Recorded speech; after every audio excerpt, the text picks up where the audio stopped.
வணக்கம் நண்பர்களே, இது Shri Bhadrakali learning hub YouTube channel வழங்கும் the hidden side of artificial intelligence.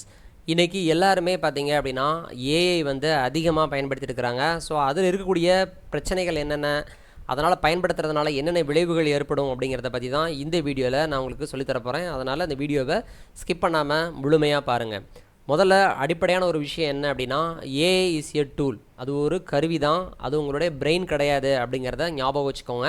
அதனால் நீங்கள் ஃபஸ்ட்டு என்ன பண்ணணும்னா, நீங்கள் திங்க் பண்ணணும், சரியா? அந்த திங்க் பண்ணுற அந்த ஐடியாவை ஏஐ கிட்ட கொடுத்தீங்க அப்படின்னா அது ஆட்டோமேட்டிக்காக உங்களுக்கு தேவையான வேலையை மிக எளிமையாக செஞ்சு கொடுத்துரும். ஸோ இதில் என்னென்ன பிரச்சனைகள், என்னென்ன டிஸ்அட்வான்டேஜஸ் இருக்குது அப்படிங்கிறத ஒன் பை ஒன்னாக நம்ம பார்க்கலாம். ஸோ நம்பர் 1 என்ன அப்படின்னா, ரெடியூஸ்டு திங்கிங் எபிலிட்டி. நீங்கள் அதிகமாக நீங்கள் ஏஐ பயன்படுத்தும் பொழுது என்ன ஆகும் அப்படின்னு பார்த்தீங்கன்னா, no problem solving, no critical thinking, no creativity. அதாவது எதுவுமே இருக்காது. எல்லாமே அதே பண்ணும்போது நீங்கள் என்ன பண்ணுவீங்க, உங்களால் திங்க் பண்ணவே மாட்டீங்க. நீங்கள் ஜஸ்ட்டு கேள்வி மட்டும் கேட்பீங்க, எல்லா வேலையும் அதையே முடிச்சு கொடுத்துரும். அப்படிங்கிறப்போ நீங்களுடைய திங்கிங் எபிலிட்டி ஆட்டோமேட்டிக்காக என்ன ஆகும் அப்படின்னா குறைய ஆரம்பிக்கும். உதாரணமாக நீங்கள் ஸ்கூலில் உங்கள் பசங்களுக்கே நீங்கள் என்ன பண்ணுறீங்க அப்படின்னா, ஒரு ஹோம்ஒர்க் செய்யணுன்னா கூட ChatGPTலையோ நீங்கள் கூகுள் ஜெமினிலேயோ போய் கேட்கும்போது அது ஈஸியாக அதோடைய ப்ராப்ளத்தை சால்வ் பண்ணிடும். ஆனால் நீங்கள் ஓனாக நீங்கள் திங்க் பண்ணாத ஒரு சூழ்நிலையை அது ஏற்படுத்திடும். அடுத்தது பார்த்திங்கன்னா, நீங்கள் நிறைய கற்றுக்கிறது ரொம்ப வீக் ஆகும். இப்போ இந்த முன்னாடி பார்த்திங்கன்னா நிறைய புக்ஸை ரெஃபர் பண்ணி தான் நம்ம கற்றுக்கிடணும். ஆனால் இன்றைக்கி காலகட்டத்தில் என்ன ஆகிடும் அப்படின்னா, எல்லாமே ஏஐ கிட்ட கேட்கும் பொழுது என்ன ஆகும்னா, மெமரி என்ன பண்ணும், எந்த விஷயமா இருந்தாலும் ஏஐ கிட்ட தான் கேட்கணும் அப்படிங்கிற ஒரு மைண்ட் செட்டை உங்கள்கிட்ட க்ரியேட் பண்ணிடும். அதனால் ரொம்ப எச்சரிக்கையாக ஏஐயை பயன்படுத்தணும். அடுத்தது லேசினஸ். அதாவது நீங்கள் உங்களுடைய இப்போ உதாரணமாக நீங்கள் ஒரு மெயில் எழுதணும் அப்படின்னா, நீங்கள் வழக்கமாக என்ன பண்ணுவீங்க, நீங்களாக யோசிச்சு மெயிலை எழுதுவீங்க. இப்போலாம் அப்படி கிடையாது. நீங்கள் தப்பாக ஒரு மெயிலை தப்பாக டைப் பண்ணால் கூட அது கரெக்டாக என்ன செஞ்சிடும், அது டிரான்ஸ்லேட் பண்ணி கொடுத்துரும். பவர் பாயிண்ட் எல்லாத்தையுமே அதே இப்போ ஒரு ப்ரெசன்டேஷன் அனுப்பணும் அப்படின்னா அதுவே பவர் பாயிண்ட்டை நீங்கள் ஐடியா மட்டும் கொடுத்தா போதும், அதுவே பவர் பாயிண்ட் போட்டுரும். கோடிங்ஸ் எழுதுறதுலேருந்து வெப்சைட் டிசைன் பண்ணுறதுலேருந்து எல்லாமே அதே பார்க்கும்பொழுது நீங்கள் என்ன பண்ணுவீங்க, ரொம்ப லேசினஸ்ஸாக ஆகும். என்ன ஆகும்னா, எல்லா வேலையும் அதே பார்த்துருது, நம்ம எதுக்கு இதை பார்க்கணும், பையன் மெதுவாக பார்ப்போங்கிற மைண்ட் செட்டுக்கு நீங்கள் போயிடுவீங்க. ஸோ அதனால் ரொம்ப கவனமாக அதை பயன்படுத்தணும். அடுத்து ஏஐ கண்டிப்பாக என்ன செய்யாது, கரெக்டான இன்ஃபர்மேஷனை எப்பயும் கொடுக்காது. சம்டைம்ஸ் என்ன பண்ணுன்னா, தவறான தகவல்களை அதிகமாக அளிக்கக்கூடியது. நீங்கள் கேட்குற கேள்வியை தவறாக புரிஞ்சுக்கிட்டு தவறான ஒரு ரிசல்ட்டை கொடுக்கும். அதனால் கூகுள் ஜெமினியாக இருக்கட்டும், அண்டு கிளாடாக இருக்கட்டும், அண்டு ChatGPTயாக இருக்கட்டும், இந்த மாதிரி ஃபேமஸான எந்த மெட்டா ஏஐயாக இருக்கட்டும், ஸோ எல்லாத்துட்டையுமே கேள்வி கேட்குறத அதனால் கரெக்டாக புரிஞ்சுக்கிட்டு சரியான ஆன்சரை கொடுக்குதா அப்படிங்கிறத எல்லா இடங்கள்லையுமே நீங்கள் என்ன செஞ்சுக்கணும், கண்டிப்பாக வெரிஃபை பண்ணிக்கணும். கண்ணை மூடிக்கிட்டு ஏஐ சொல்கிற சரின்னு சொல்லிவிட்டு நீங்கள் பாட்டுக்கு அதை பேஸ் பண்ணி அடுத்த நடவடிக்கையை எடுத்துடாதீங்க. அடுத்து ப்ரைவேசி ரிஸ்க் ரொம்ப இருக்குது. இன்றைக்கி எல்லாருமே பார்த்திங்கன்னா இன்ஸ்டாகிராம் அதிகமாக பயன்படுத்துகிறாங்க, யூடியூப்பு அண்டு வாட்ஸ்அப் எல்லாமே அதிகமாக பயன்படுத்தும் போது என்ன பிரச்சனை இருக்குது அப்படின்னா, நிறைய அட்வர்டைஸ்மெண்ட்ஸ் வருது, நிறைய வீடியோஸ் எப்படி இருக்குது அப்படின்னா, ஏஐ மூலிமா இந்த மாதிரி வீடியோ ஜென்ரேட் பண்ணிடலாம், அனிமேட்டட் வீடியோ ரெடி பண்ணலாம், நீங்களே ஒரு ஸ்டோரி எழுதலாம், ஸோ உங்களுடைய முகத்தை வச்சு நீங்கள் இந்த மாதிரி மாற்றிடலான்னு சொல்லிட்டு ஏகப்பட்ட ஐடியாஸ் சொல்லிகிட்டே இருக்கிறாங்க. ஆனால் என்ன பிரச்சனை இருக்குது அப்படின்னா, உங்களுடைய புகைப்படங்கள் கொடுக்கும் பொழுது அதை இன்னொருத்தங்களுக்கு ஷேர் பண்ணுறதுக்கான வாய்ப்புகளும் அதிகமாக இருக்குது. அதில் முக்கியமாக நீங்கள் எதெல்லாம் ஷேர் பண்ணக்கூடாது அப்படின்னா, ஆதார் நம்பர், பேங்க் டீட்டெயில்ஸ் மற்றும் உங்களுடைய ஆஃபீஸோடைய கான்ஃபிடென்ஷியல் ஃபைல்ஸ் டீட்டெயில்ஸ் எல்லாத்தையுமே என்ன செய்யக்கூடாது, ஏஐ கிட்ட ஷேர் பண்ணக்கூடாது. ஏன்னா அந்த ஏஐ என்ன பண்ணணும்னா, நீங்கள் கொடுக்குற விஷயத்தை வச்சுக்கிட்டு இந்த கம்பெனியில் இந்த மாதிரி அவங்களுடைய ஆஃபீஸில் பண்ணிகிட்டு இருக்காங்க, இதே மாதிரி நீங்கள் பண்ணலாங்கிற அளவுக்கு சஜஷன் கொடுக்குறதுக்கும் வாய்ப்புகள் அதிகமாக இருக்குது. அப்படிங்கிறத மறந்துடாதீங்க. அடுத்து ரொம்ப முக்கியமான பிரச்சனை என்னென்னா addiction. So addiction most important. ஏஐயில் ரொம்ப பிரச்சனை இருக்கிறது, ஒவ்வொரு நிமிஷத்துலையும் ஒவ்வொரு கேள்விக்கும் நீங்கள் ஒவ்வொரு முடிவு எடுக்கிறதுக்கும் நீங்கள் ஏஐ பயன்படுத்துகிற மாதிரி வந்துருச்சு அப்படின்னா நீங்கள் கண்டிப்பாக அடிக்ஷன் ஆயிடுவீங்க. அதிலேருந்து ஸ்டாப் பண்ணுறது ரொம்ப கஷ்டம். அதனால் அளவுக்கு அதிகமாக ஏஐ பயன்படுத்தக்கூடாது அப்படிங்கிறத மறக்கக்கூடாது. அடுத்து ஜாப் ஸ்கில் ரிடக்ஷன். அதாவது இன்றைக்கி எல்லா எம்ப்ளாயீஸ் எல்லா கம்பெனிலையுமே பார்த்திங்கன்னா இன்றைக்கி எல்லாருமே, இப்போ உதாரணமாக கவர்மெண்ட்லேயே பார்த்திங்கன்னா ஒரு லெட்டர் டிராஃப்டிங் கூட என்ன செய்யுங்க, ஏஐ பயன்படுத்தி ஈஸியாக அந்த வேலையை முடிச்சிடலாம் அப்படின்னு சொல்லும்போது என்ன ஆகும்னா, நீங்கள் இதுக்கு முன்னாடி சுயமாக திங்க் பண்ணுற அந்த இதே போயிடும். அப்போ என்ன ஆகும், எதுக்கு எடுத்தாலும் ஏஐ கேட்டு டிராஃப்ட் எழுத வேண்டிய நிலைமை உண்டாயிரும்.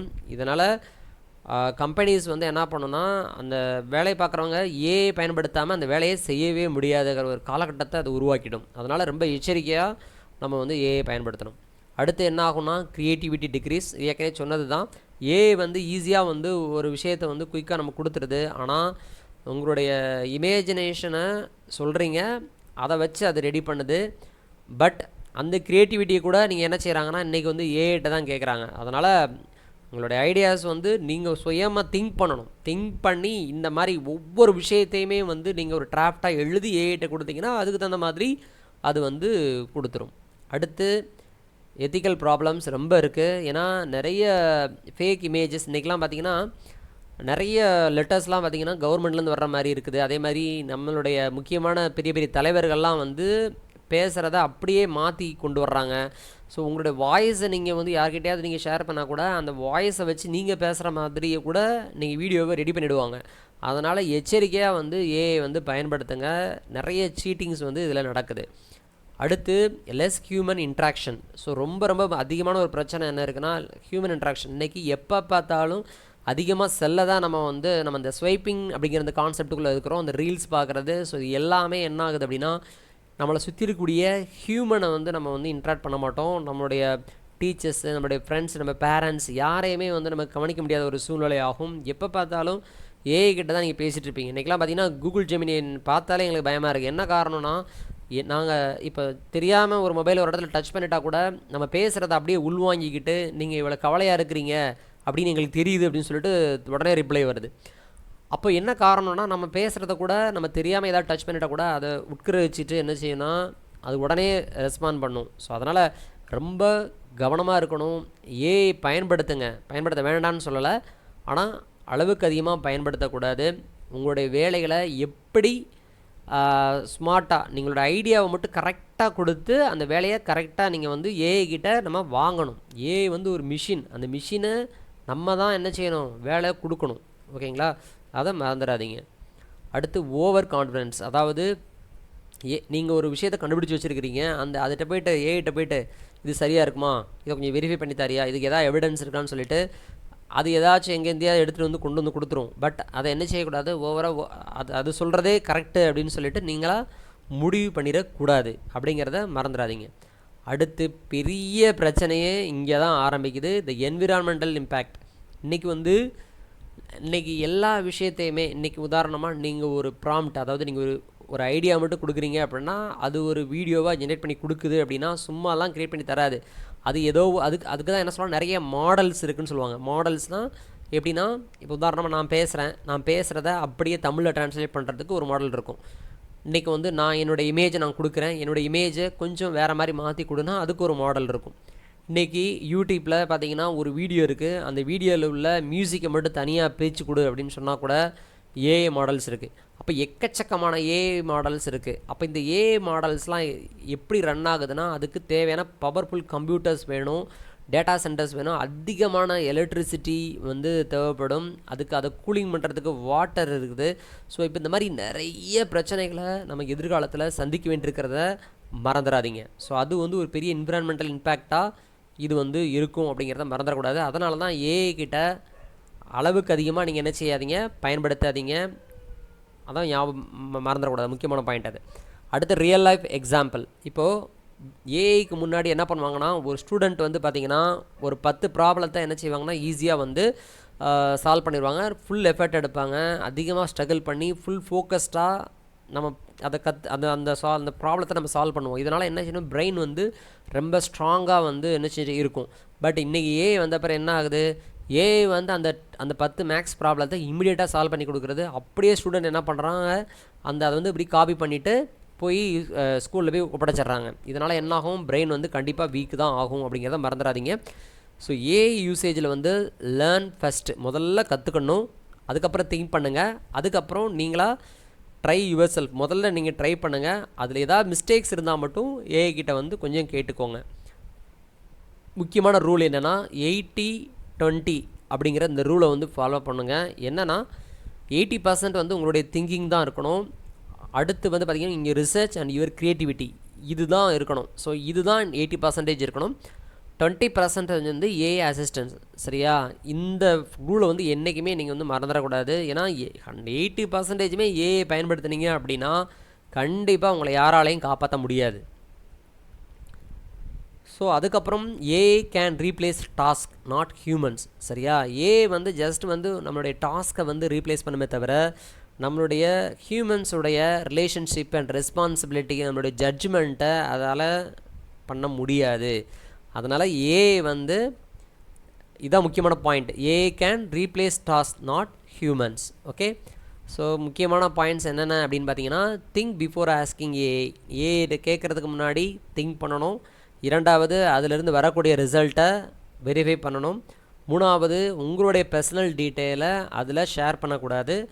அண்டு நீங்கள் தொடர்ந்து கற்றுக்கிட்டே இருங்க, நிறைய ப்ராக்டிஸ் பண்ணுங்கள். இன்றைக்கி ஏஐலாம் பார்த்தீங்கன்னா நிறைய ப்ராக்டிஸ் பண்ணுறதுக்கு ரொம்ப உதவியாக இருக்குது. Use AI ethically and balance use with your own skills. உங்களுடைய ஸ்கில்ஸை வச்சு என்ன செய்யுங்க, நீங்கள் வந்து பேலன்ஸ் பண்ணிக்கோங்க. அவ்வளோதாங்க. இதுதான் வந்து ஏஐ வழிசிய பவர்ஃபுல் அசிஸ்டன்ட். நமக்கு வந்து ஒரு பவர்ஃபுல்லான ஒரு அசிஸ்டண்ட் தான், ஒரு உதவியாளரை தான் அதை நீங்கள் பார்க்கணும். அது முழுமையுமே நமக்கு உதவி பண்ணுதுங்கிறத நீங்கள் வந்து மறந்துடக்கூடாது. உங்களுடைய பிரெயின் தான் உங்களுடைய மிகப்பெரிய சொத்து அப்படிங்கிறத மறக்காமல் இந்த ஏஐ பயன்படுத்துங்க. இப்போது இன்றைக்கி வந்து ஒரு அவேர்னஸ்க்காக இந்த வீடியோவை நான் வந்து போட்டிருக்கிறேன். இது எல்லாருக்கும் பிடிச்சிருந்ததுன்னா மறக்காமல் எல்லோருக்கிட்டையும் ஷேர் பண்ணுங்கள். இனி அடுத்து வரக்கூடிய வீடியோஸ் எப்படி இருக்கும் அப்படின்னு பார்த்தீங்கன்னா, ஏஐ பயன்படுத்தி எப்படி நம்மளுடைய வேலைகளை எளிமையாக்குறது, உங்களுடைய பிரெயினுக்கும் வேலை கொடுக்கணும், அதே நேரத்தில் ஏஐக்கும் வேலை கொடுக்குற மாதிரியான விஷயங்களை நான் உங்களுக்கு கற்றுக் கொடுக்குறேன். அதுவரை விடைபெறுவது உங்கள் சரவணகுமார். இது Shri Bhadrakali learning hub YouTube channel. நன்றி, வணக்கம்.